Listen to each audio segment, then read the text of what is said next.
guys, ayan. So this is number 31 naman po ang ating map folder.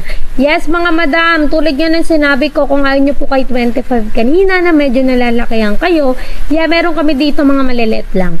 Map folder siya guys. Ibig sabihin is, pwede siya lagyan ng mga pinakaawakan ng map or ng walis. Pwede rin pala siya guys sa mga sanduka. Kasi guys, with self-adhesive self-adhesive tape na nga din po ito guys kapag dinikit nyo, no? Don't worry guys, yung adhesive nito kahit mabasa po yan, hindi po yan basta-basta natatanggal. Okay? Yung kalagad na nga rin dito mga madam, made of durable plastic po yan. We also have a different colors na pwede nyo nga rin pong pagpilian.